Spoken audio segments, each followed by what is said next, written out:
വിശുദ്ധ മത്തായി എഴുതിയ സുവിശേഷം അധ്യായം 10 വാക്യങ്ങൾ 17 മുതൽ 22 വരെ. പീഡകളുടെ കാലം. മനുഷ്യരെ സൂക്ഷിച്ചുകൊള്ളുവിൻ, അവർ നിങ്ങളെ ന്യായാധിപ സംഘങ്ങൾക്ക് ഏൽപ്പിച്ചു കൊടുക്കും. തങ്ങളുടെ സിനഗോഗുകളിൽ വെച്ച് അവർ നിങ്ങളെ മർദ്ദിക്കും. നിങ്ങൾ എന്നെ പ്രതി നാടുവാഴികളുടെയും രാജാക്കന്മാരുടെയും സന്നിധിയിലേക്ക് നയിക്കപ്പെടും. അവിടെ അവരുടെയും വിജാതിയരുടെയും മുൻപാകെ നിങ്ങൾ സാക്ഷ്യം നൽകും.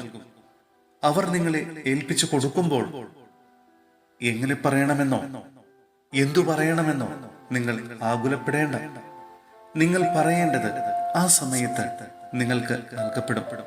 എന്തെന്നാൽ നിങ്ങളല്ല, നിങ്ങളിലൂടെ നിങ്ങളുടെ പിതാവിന്റെ ആത്മാവാണ് സംസാരിക്കുന്നത്. സഹോദരൻ സഹോദരനെയും പിതാവ് പുത്രനെയും മരണത്തിന് ഏൽപ്പിച്ചു കൊടുക്കും. മക്കൾ മാതാപിതാക്കന്മാരെ എതിർക്കുകയും അവരെ വധിക്കുകയും ചെയ്യും. എന്റെ നാമം മൂലം നിങ്ങൾ സർവരാലും ദ്വേഷിക്കപ്പെടും. അവസാനം വരെ സഹിച്ചു നിൽക്കുന്നവൻ രക്ഷപ്പെടും. സഹോദരരെ, വിശുദ്ധ പൗലോസ്ലീഹ റോമായിലെ സഭയ്ക്ക് എഴുതിയ ലേഖനം അധ്യായം 8 വാക്യങ്ങൾ 31 മുതൽ 39 വരെ. ദൈവസ്നേഹപാരമ്യം. ഇതിനെക്കുറിച്ച് നാം എന്താണ് പറയേണ്ടത്?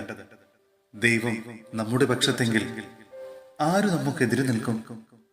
സ്വപുത്രനെ പോലും ഒഴിവാക്കാതെ നമുക്കെല്ലാവർക്കും വേണ്ടി അവനെ ഏൽപ്പിച്ചു തന്നവൻ അവനോടുകൂടെ സമസ്തവും നമുക്ക് ദാനമായി നൽകാതിരിക്കുമോ?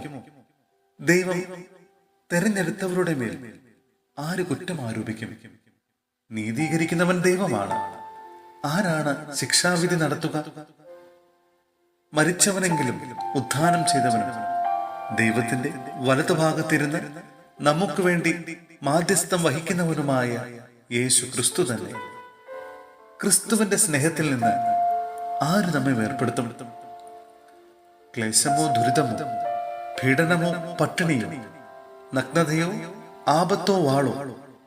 ഇങ്ങനെ എഴുതപ്പെട്ടിരിക്കുന്നു, നിന്നെ പ്രതി ഞങ്ങൾ ദിവസം മുഴുവൻ വധിക്കപ്പെടുന്നു, കൊലയ്ക്കുള്ള ആടുകളെ പോലെ കരുതപ്പെടുകയും ചെയ്യുന്നു. നമ്മെ സ്നേഹിച്ചവൻ മുഖാന്തിരം ഇവയിലെല്ലാം നാം പൂർണ്ണ വിജയം വരിക്കുന്നു.